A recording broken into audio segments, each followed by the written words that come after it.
Salut à tous, c'est Pierre, j'espère que vous allez bien. Nous sommes une chaîne de foot, mais nous ne sommes pas des coquilles vides. On s'intéresse à plein de choses, surtout moi. Aujourd'hui, je vais vous parler de Star Wars. Alors, Star Wars, c'est vrai que moi, ça me ramène à l'enfance, mais surtout, ça me ramène à un autre univers où mon esprit s'inventait des histoires. Et ça, c'était possible parce qu'il y avait énormément de trous à l'époque dans l'histoire. Mais à mesure que les trous se remplissent par Disney, cet univers me fait de moins en moins rêver. Quand sort la première trilogie, alors moi j'ai pas de chance, faut savoir que Star Wars 4, 5 et 6, je les ai vus dans le désordre. Il me semble que j'ai vu le 6, après le 5 et en dernier le 4. Autant vous dire que niveau histoire, voilà, c'était pas très clair. Pourquoi? Parce que le 6 et le 5, on les avait vus à la télé, et le 4, on avait acheté la cassette vidéo à l'époque, à Carrefour. Après, je les ai vus dans le bon ordre, et bien sûr, j'ai adoré. Surtout, je me posais énormément de questions à l'époque sur l'univers qui était en pleine guerre, comment ça fonctionnait, les rapports sociaux, etc., les différents mondes. Et mon intérêt pour Star Wars n'a fait que grandir quand j'ai joué au jeu Rebel Assault sur PC. Ça devait être sous Windows 95 peut-être, et sa suite Rebel Assault 2. Et puis un jour, on apprend que il va y avoir des nouveaux films, Star Wars, sur le père de Luke, Anakin. Et j'étais content de ça parce que dans ma tête, il pouvait pas y avoir de suite aux aventures de Luke. En gros, ça se termine dans l'épisode 6 par ils vécurent heureux et eurent beaucoup d'enfants, enfin tu vois ce que je veux dire. Donc j'ai vu l'épisode 1, peut-être en 2000, en DVD, et je t'avoue que j'ai pas vraiment aimé le film parce que je comprenais pas vraiment où il voulait en venir. En gros, je l'ai pas aimé pour de mauvaises raisons. Par contre, ce qui est sûr, c'est que j'ai détesté Jar Jar Binks, et j'ai toujours pas compris ce qui était passé dans la tête de George Lucas pour penser que des blagues aussi nulles que faisait Jar Jar Binks pouvaient faire rire les enfants. Et quand bien même ce serait le cas, il aurait dû penser au public des premiers films qui avaient grandi après ces films. Enfin bref, j'ai vu l'épisode 2 ou 3 ans plus tard, et j'ai bien aimé celui-là. Comme à l'époque, j'ai pas fouillé les forums pour savoir ce que les gens en pensaient, j'étais très loin de ces polémiques sur la romance Anakin-Padmé ou le prétendu mauvais jeu d'Aiden Christensen. Pourquoi? En ce qui concerne la romance, je vous le disais avant, j'étais curieux de savoir comment fonctionnait la vie dans Star Wars. Et on voit bien dans Star Wars qu'il y a des codes, quand ils se disent bonjour, la façon de se dire au revoir, de communiquer, c'est très différent de ce que je connaissais dans la vraie vie, dans ma réalité. Et dans ma tête, c'était aussi le cas pour l'amour. Du coup, quand j'ai vu leur romance, je l'ai vu comme étant leur code, et non en le comparant à quelque chose que je connaissais dans la vraie vie. Donc pour moi, ça n'a jamais été un sujet, ça. Et concernant Aiden et son jeu, j'avais pas de problème non plus. Voilà, il jouait un ado surpuissant, et il avait le comportement qui va avec. Comme l'épisode 3 devait être le dernier à sortir, je suis allé le voir au cinéma et j'ai pris un pied pas possible. J'ai vibré, j'ai eu des émotions. Voilà, c'était vraiment exceptionnel, exceptionnel. Donc la prélogie, j'ai adoré, même si j'ai eu un peu de mal à comprendre l'histoire en entier au départ, et c'est en les revoyant que tout est devenu plus clair pour moi. Et l'épisode 1 est devenu bien meilleur à mes yeux à partir de là. Et en dehors de Jar Jar, dont j'ai trouvé des versions qu'il censure, j'apprécie toute la prélogie, notamment pour l'histoire que je trouve fascinante. Donc tous les ans, je me faisais mon marathon Star Wars, et quand Disney rachète Lucasfilm pour faire d'autres Star Wars, je vous avoue que je le sens pas vraiment. Parce que comme je vous l'ai dit avant, pour moi, quand l'épisode 6 se finit, je ne vois pas vraiment ce que tu peux raconter d'autre. Alors je sais qu'il y avait l'univers étendu, il y avait des histoires, mais ça moi je les avais pas lus. Dans ma tête c'était plié. Et d'ailleurs, dans l'univers étendu, j'ai lu des choses après qui étaient vraiment très très intéressantes pour le coup. Genre Leia au Sénat qui se fait attaquer parce que Vador c'était son père et tout, on lui demande des comptes. Super intéressant, hein, mais j'ai pas plus creusé vers cette voie pour la simple et bonne raison que c'est un peu fouillis. Tout le monde raconte son histoire, mais il n'y a pas de temporalité. En fait, ils sont pas liés entre eux. Enfin, peut-être que c'est le cas, mais de l'extérieur, en tout cas, c'est comme ça que j'ai toujours vu. Vous me direz en commentaire d'ailleurs si c'est le cas. Mais bon, je décide d'aller voir le retour de la Force. Non, le réveil de la Force avec mes frères et sœurs pour me faire un avis, tu vois, avant de critiquer, tu regardes quand même. Ça se trouve, en plus, ça va être bien. Et tout le film, j'étais agacé. Je vois le plan dans le droïde sur la planète désertique. Ouais, d'accord, bon, je me dis c'est le début, ils ont voulu faire un clin d'œil au film du passé, voyons la suite. Mais après, le Yoda de service, l'étoile de la mort de service, le Vador de service et j'en passe, j'ai commencé à regarder autour de moi pour voir s'il y avait que moi qui trouvais qu'on nous prenait pour des jambons. Personne n'avait l'air outré dans la salle. D'ailleurs, les gens rigolaient, tout ça. Et quand on sort, je demande à mes proches ce qu'ils ont pensé du film. Ils me disent, ouais, c'était bien, tout ça. Et je leur dis, mais vous avez pas remarqué un truc? Bah non. Mais là, on vient de voir un remake de l'épisode 4. Il n'y avait rien de nouveau, je me suis ennuyé. Et franchement, ça m'a même agacé. Je vais sur internet, je regarde les critiques, je vois que tout le monde est content, les critiques dithyrambiques, record par-ci, record par-là. Je me dis, mais c'est pas possible, il y a un vrai problème. Comment ça se fait qu'il n'y a que moi qui ai vu ça? Donc je commence à chercher sur YouTube, et je commence à voir certaines vidéos où ils partagent le même constat que moi. Mais à l'époque, on est encore en minorité. Et encore maintenant, il y a encore beaucoup de gens qui disent que non, c'est juste des clins d'œil, c'est un bon film, etc. etc. On me dit, c'est vrai qu'il y a des clins d'œil, mais il y a tellement de clins d'œil qu'on voit plus rien là. Je constate aussi que George Lucas a vu la même chose que moi, ou l'inverse comme vous voulez. Et du coup, ça me rassure aussi. Et au fil du temps et des vidéos sur le sujet, bah, beaucoup de gens vont ouvrir les yeux mais voilà, tu vois, ça reste pour moi un film qui a une bien trop bonne note pour ce qu'il est réellement. Mais bon, je me dis, je vais aller voir le prochain Star Wars, et par contre, s'ils me sortent l'Empire contre-attaque bis, là, je boycotte le dernier film. Et là, c'est là qu'arrivent les derniers Jedi. Sur le coup, j'étais vraiment content de ne pas avoir vu l'Empire contre-attaque bis, que mis à part le coup de Leia dans l'espace que j'ai trouvé absurde, voilà, j'étais quand même content et j'ai pas vu tout de suite certaines choses qui me dérangent dans ce film. À savoir tout le passage avec Finn et Rose qui est super sur le coup parce que ça te prend par surprise. Moi j'ai bien aimé sur le coup. Tu te dis bon, les gentils vont faire ça, bah vu que c'est les gentils ils vont y arriver, et puis là non. Voilà, ça ressemble à la vraie vie. Des fois tu fais des choses, tu te retrouves dans des impasses. Le problème, c'est que ça ne marche qu'une seule fois. Quand tu revois le film pour la deuxième fois, bah ça te rend le film indigeste parce que tu sais à l'avance que ça mène à rien. Et d'ailleurs, il y a les casinos et tout, on aurait vraiment dit qu'on était sur Terre. Voilà, vraiment, quand j'ai ces passages-là, j'ai décroché. Le Luke qui fait la tête et qui meurt à la fin. Rey qui est beaucoup trop forte pour quelqu'un qui n'y connaissait rien il y a peu, parce qu'il faut savoir que l'épisode 8, il est du genre 5 secondes après l'épisode 7. Donc vraiment, c'est vraiment la suite. Donc déjà là, tu vois que le niveau de Star Wars chute un max. Et l'épisode 9, bon bah là c'est la consécration de la nullité. Hein. C'est un film stupide au possible, avec des trucs de gamin, genre regardez, Chewbacca il est mort. Et après, ah bah non en fait il était pas mort. Non mais vraiment c'est sérieux ça. Il faut revenir Palpatine sorti de nulle part avec une histoire de clone. Tu sais pas comment il a fait, qui finance, etc. Et là maintenant ils essayent de boucher les trous là. Au fur et à mesure des offres qui sortent, ils essaient de boucher les trous.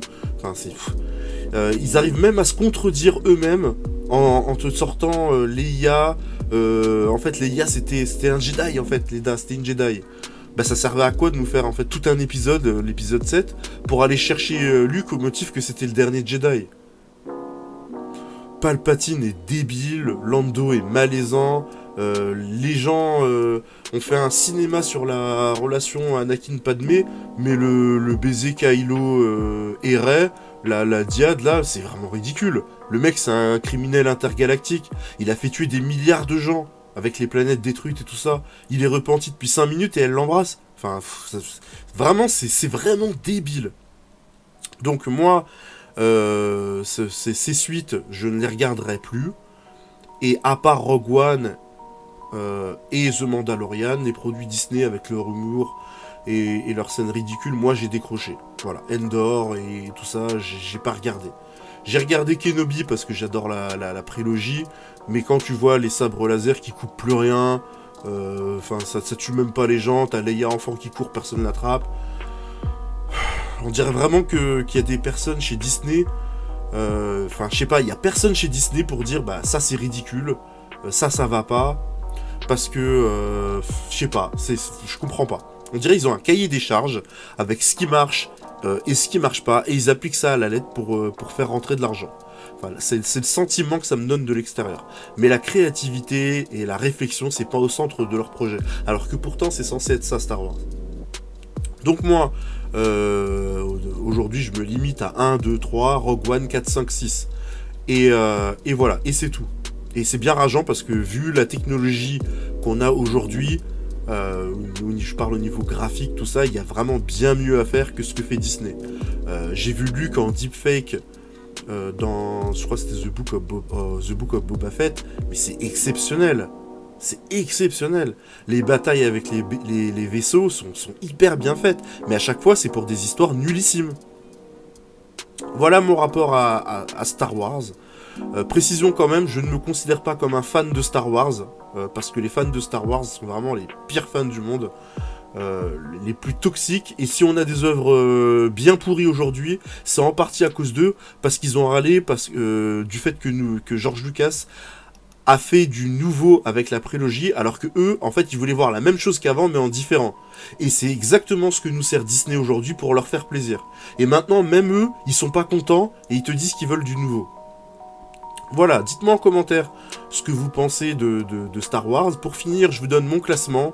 Star Wars, du moins bien au meilleur, selon moi, bien sûr. Donc, en tout dernier, l'épisode 9, voilà, le pire de tous les temps, et à moins de perdre un pari, je le reverrai jamais. Ensuite, l'épisode 7, une copie stupide de l'épisode 4 avec le Tarkin bis, les pouvoirs de la force abusés, et pourquoi se casser la tête avec de nouvelles menaces quand il s'agit juste de faire une étoile de la mort en plus grand.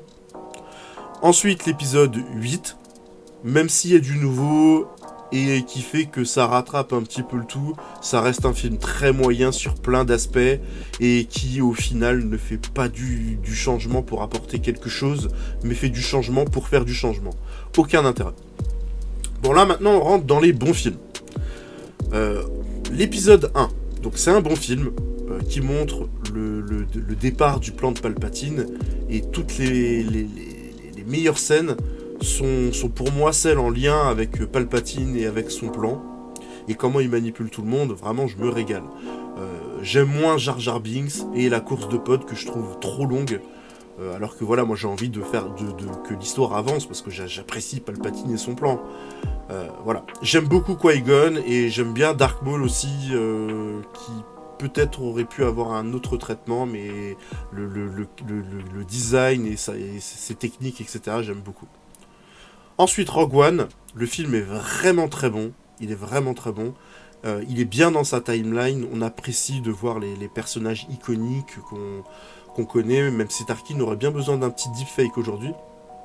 Et l'histoire qui fait que voilà, chaque camp est plus complexe que on est les gentils, on est les méchants. Voilà, on retrouve des personnes qui agissent selon leurs intérêts comme des êtres humains, et ça j'aime bien. On va dire que ce qui est moins bien, c'est qu'on a du mal à s'attacher aux personnages parce qu'on sait qu'ils vont pas survivre. Mais ça fait partie de... Enfin, c'est le scénario qui veut ça. Donc, difficile de le reprocher au film. Vraiment, Rogue One, il est très bon. Ensuite, l'épisode 6. Un excellent film que j'apprécie tout particulièrement parce que c'était le premier que j'ai vu de Star Wars. Après, si je le mets pas plus haut, c'est parce que je trouve que le début est très long. La partie avec les Ewoks ouais, pour moi, c'est pas décisif dans l'histoire. On aurait pu faire plus court. Voilà. J'aime particulièrement la fin dans l'épisode 6 où tu suis 3 endroits différents et le plan de Palpatine pour piéger l'Alliance, c'était brillant une fois de plus. L'épisode 2, j'ai longtemps hésité entre lui et celui juste après, dont je vous parlerai ensuite. Bon, finalement, j'ai tranché, j'ai mis l'épisode 2. Voilà, c'est une enquête policière galactique très dynamique.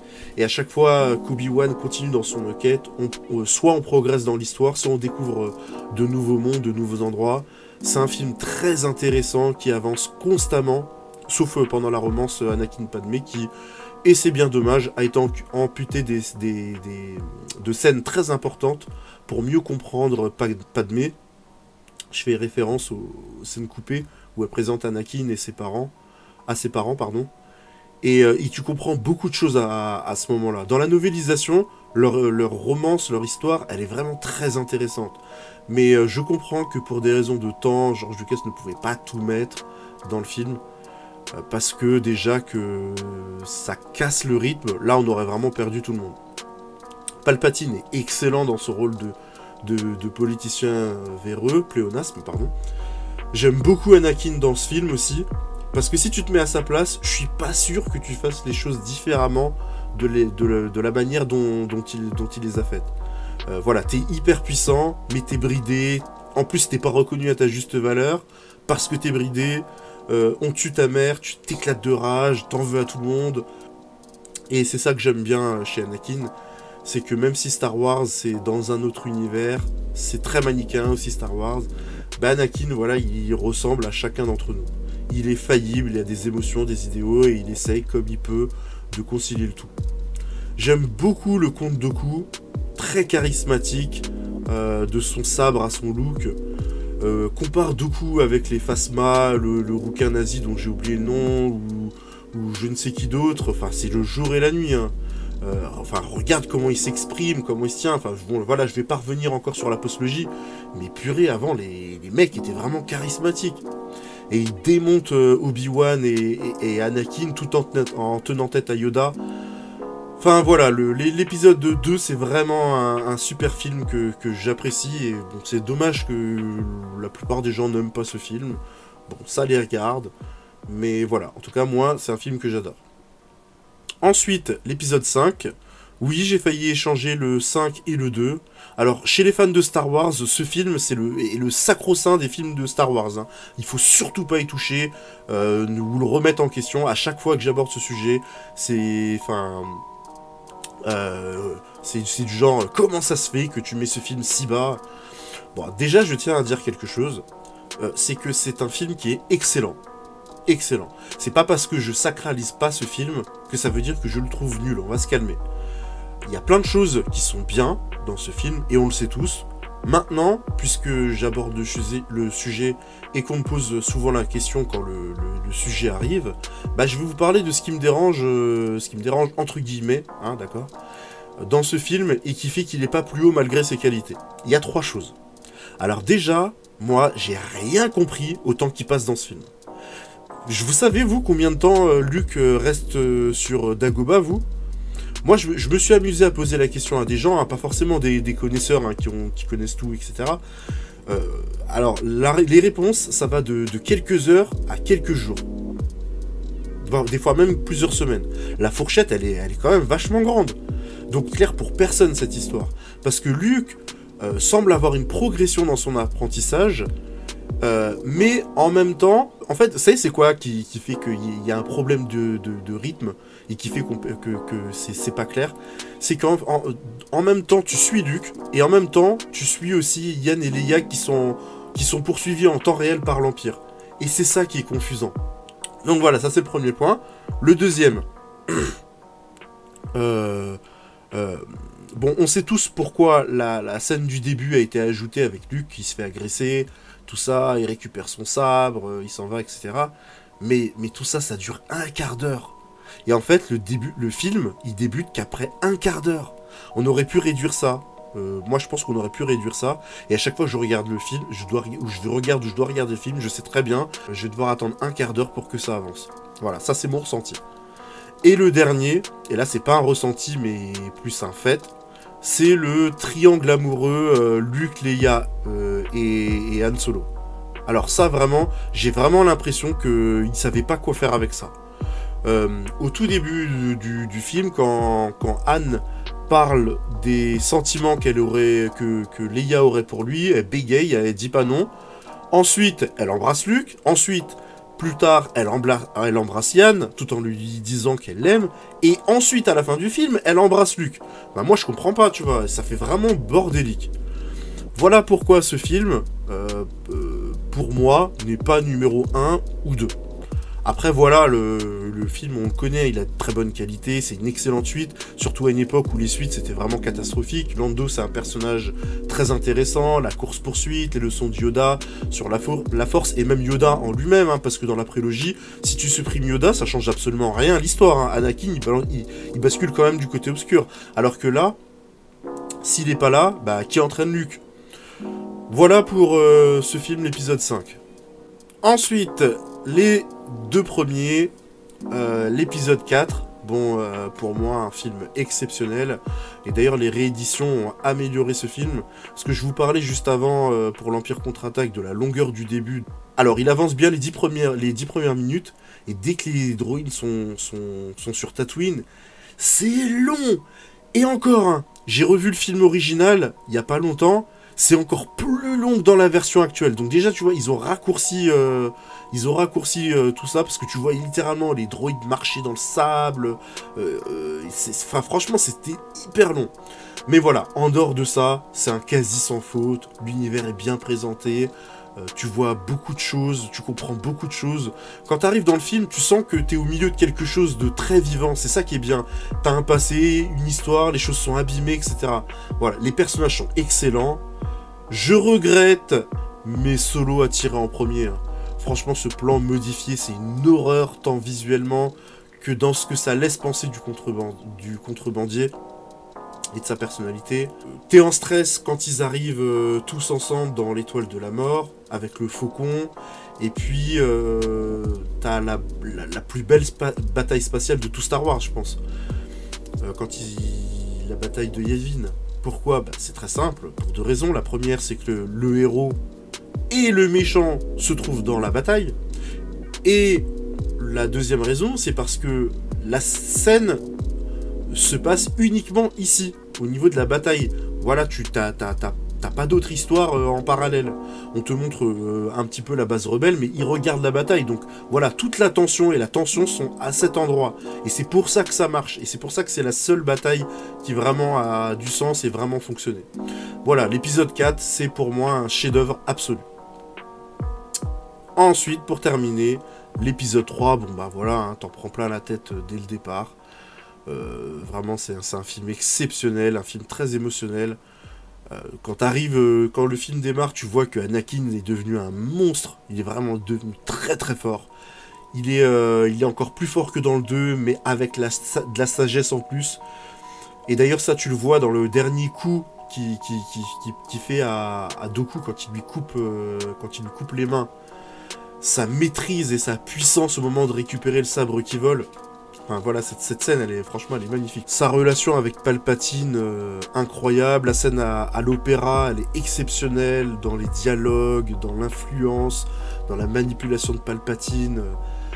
Voilà, ce film, en plus, il est rempli de séquences iconiques, comme le chant contre chant avec Padmé au loin. Quand Anakin s'agenouille devant l'empereur pour devenir Vador. Quand il monte les escaliers avec les clones dans son dos et sa capuche, ça fait une scène vraiment très très forte. Le plan avec les yeux rouges après avoir massacré les séparatistes. Le combat Dark Vador Obi-Wan, bah voilà, c'est le meilleur de la saga. L'Ordre 66 qui a fait pleurer des gens dans le cinéma, moi je me rappelle, il y avait des gens qui pleuraient quand il y a eu l'Ordre 66, enfin c'est incroyable. Le plan de la détresse d'Obi-Wan quand il lui dit qu'il était l'élu. You were the chosen one. Enfin voilà, cette scène aussi, elle est très forte. Quand Vador enfile son casque et qu'il fait sa première respiration, t'as des frissons.